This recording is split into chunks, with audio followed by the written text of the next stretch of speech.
সেটা নিয়ে অনেক কোশ্চেন আছে। তাহলে এই সরকারের কাজ হচ্ছে সে কার পক্ষে সেটা তার কাজের মধ্য দিয়ে প্রমাণ করতে হবে। প্রথম কথা হচ্ছে এটা।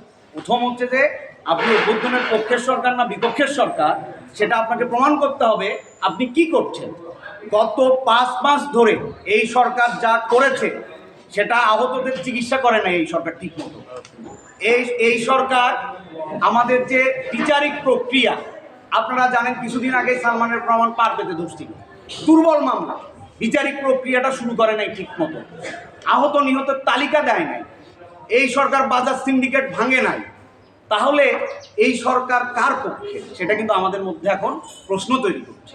তার কার্যক্রম দিয়ে সে এখন পর্যন্ত প্রমাণ করতে পারছে না সে জনগণের পক্ষের সরকার। এবং একের পর এক বিতর্কিত সিদ্ধান্ত দেখুন, আওয়ামী লীগ যেমন মুক্তিযুদ্ধকে নিজের সম্পত্তি বানাতে গিয়ে তার মানে মুজিব তো খুন হয়েছে আর হাসিনা তো পালিয়ে গিয়েছে।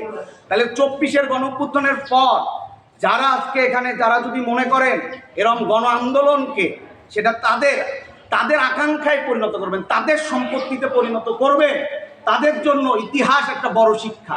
ফলে এই যে যারা ক্ষমতায় আছেন তাদের সাবধান হওয়াই ভালো, শিক্ষা নেওয়াই উচিত। আইয়ুব যেমন পালাইতে বাধ্য হয়েছে, এরশাদ জেলে গেছে, মুজিব খুন হয়েছে, হাসিনা পালাইছে। আর এনাদেরও ভাবা উচিত যে গণ আন্দোলনকে গণমানুষের হাতে রাখা, সেটা নিজের না করা। এখন আমরা দেখি মাস্টার মাইন্ড অনেক কথা শুনছি। এই 24-এর আন্দোলনকেও যারা ব্যক্তিগত সম্পত্তিতে বানাতে চাইবেন বা কুক্ষিগত করতে চাইবেন তাদের পরিণতি অতীত যে ফেসিস্ট যে আওয়ামী লীগ তার মতোই হবে। আওয়ামী লীগের পরিণতি যারা নতুন করে আওয়ামী লীগ সাজতে চাইবেন তাদের মতোই।